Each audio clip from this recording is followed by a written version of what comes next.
ନମସ୍କାର ସାଙ୍ଗମାନେ। ଆପଣ ମଧ୍ୟ ଶୁଣିଛନ୍ତି କି ଇଟିକ୍ ପ୍ଲାଟଫର୍ମ ସ୍କାମ୍ ଅଟେ। ଅନଲାଇନ୍ ଅର୍ନିଂରେ ସବୁ ଠକେଇ ହୁଏ।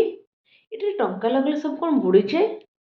କିନ୍ତୁ ଆଜି ଏହି ଭିଡ଼ିଓରେ ମୁଁ ସତ୍ୟ କଥା କହିବି, ଇଟିକ୍ ପ୍ଲାଟଫର୍ମ ସତରେ ଟଙ୍କା ଡୁବାଏନି। ନା ଆମେ ଭୁଲ ପ୍ଲାଟଫର୍ମ ବାଛୁଛେ। ଭିଡ଼ିଓଟି ଶେଷ ପର୍ଯ୍ୟନ୍ତ ଦେଖନ୍ତୁ, ଆପଣଙ୍କ ମାଇଣ୍ଡ ସେଟ୍ ନିଶ୍ଚିତ ଭାବେ ଚେଞ୍ଜ ହେବ।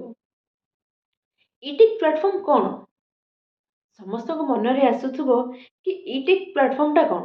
ପ୍ରଥମେ ଆମେ ବୁଝିନେବା ଇଟିକ୍ ପ୍ଲାଟଫର୍ମ ମାନେ ହିଁ କ'ଣ। ଯାହାର ଡାଉଟ୍ ବି ଅଛି ସେ ଭଲ ଭାବରେ ଦେଖନ୍ତୁ, ଆରାମସେ ବୁଝିଯିବେ। ଇଟିକ୍ ପ୍ଲାଟଫର୍ମ ମାନେ ହେଉଛି ଅନଲାଇନ୍ ଲର୍ଣ୍ଣିଂର platform. Digital skills training, internet ମାଧ୍ୟମରେ କାମ କରିବା ଶିଖାଯାଏ। ଯେପରି କଣ୍ଟେଣ୍ଟ କ୍ରିଏସନ୍ ହେଲା, डिजिटल मार्केटिंग है, फ्रीलांसिंग है, ऑनलाइन टीचिंग भी करें आपण, ताहा सहित एफिलिएट मार्केटिंग आपण करें। एठारे आपण स्किल शिखती। केवल टंका दे बसी रहिले अर्निंग हुएनी। खाली स्किल शिखिबा माने आम स्किल शिखा यूटिलाइज करबानी, खाली टंका देकी बसीजा तो केबे भी सेमिति अर्निंग हुए नहीं। तेबे काहेकि आमे चिंता कर टंका गुड़िक आम डूबी जाऊँगी। सत्य कथा कौन ना, इटिंग प्लाटफर्म आपण माने टंका से डुबाए नहीं। भूल निष्पत्ति आपणकर टंका ही डुबाए।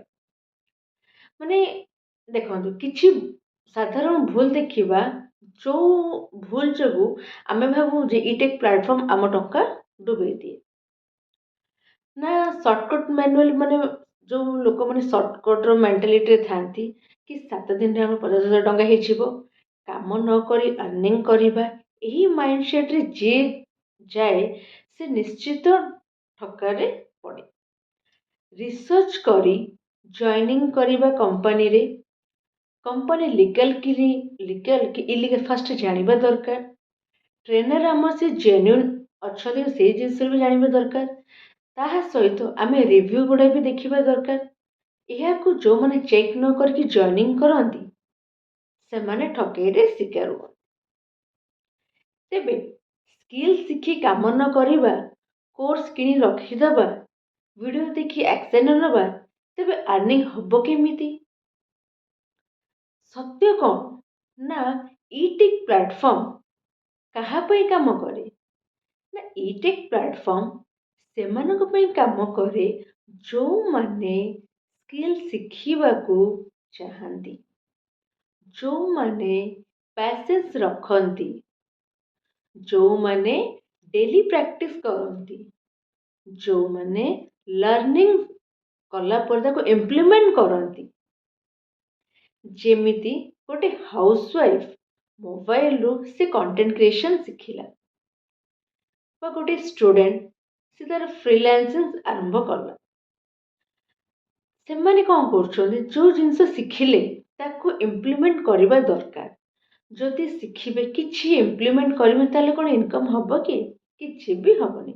जदि हाउसवाइफ तार स्किल शिखिकी सी इम्प्लीमेंट कले कंटेंट क्रिएशन बा स्टूडेंट गोटे फ्रीलांसिंग शिखला सी तार इम्प्लीमेंट कला, ताहले सी जाकि अर्निंग ग्यारेंटेड। तो guaranteed income promise, no skill only investment, trainer face माने हाइड करदे लुचेई दबा, क्वेश्चन कले ब्लॉक करदबा, यही सब प्लेटफॉर्म को आपण दूरे रुहतु। माने ये सब जिनस न देखिए जब आप एनरोल कर आप मन में भी आस इटेक प्लाटफर्म आमर पैसा टंका डुबाई दिए। तो देखो सांग मैंने इटेक प्लाटफर्म 70 टंका डुबाए ना, किंतु भूल प्लाटफर्म भूल माइंडसेट माने ही टंका डुबाती। जदि आपण स्किल बेस्ड लर्निंग बाछंती, टाइम और एफर्ट दियंती, कंसिस्टेंसी रुहंती, ऑनलाइन अर्निंग 100% पॉसिबल।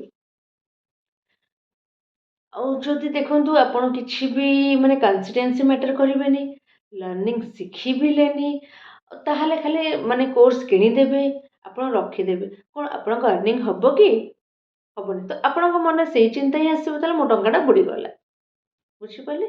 ଯଦି ଏଇ ଭିଡ଼ିଓଟି ଆପଣଙ୍କର ୟୁଜଫୁଲ୍ରେ ଲାଗିଥାଏ ତାହେଲେ ଏ ଭିଡ଼ିଓଟିକୁ ମୋର ଲାଇକ୍ କରିବେ, ସେୟାର କରିବେ, କମେଣ୍ଟ ବି କରିବେ, ଚ୍ୟାନେଲଟାକୁ ସବସ୍କ୍ରାଇବ୍ ମଧ୍ୟ କରିଦେବେ। କମେଣ୍ଟରେ ଇଟେକ୍ ଟ୍ରୁଥ୍ ୟା ଫଲ୍ସ ତ ଆପଣ ଜାଣିଲେ ମୋ ଭିଡ଼ିଓରୁ ଟ୍ରୁଥ୍ ହିଁ ଜାଣିଲେ। ତ ଏସବୁ ନିୟମକୁ ଆପଣ ଯଦି ଫଲୋ କରିପାରିବେ କେବେ ବି ଆପଣ କହିପାରିବେନି ଇଟେକ୍ ପ୍ଲାଟଫର୍ମ ଫେକ୍ ଫ୍ରଡ୍। ଓକେ, ତ ଆମେ ଠିକ୍ ୱେରେ ୟୁଟିଲାଇଜ୍ କରିଲେ ହିଁ ଆମର ପ୍ଲାଟଫର୍ମଟା ଟ୍ରୁଥ୍ରେ ହିଁ ଯିବ। ତ ଯଦି ଆପଣଙ୍କୁ ଭଲ ଲାଗିଥିବ ମୋ କମେଣ୍ଟରେ ଇଟେକ୍ ପ୍ଲାଟଫର୍ମ ଟ୍ରୁଥ୍ କିନା ଲେଖିଦେବେ। ଓକେ, ରହିଲି, ନମସ୍କାର।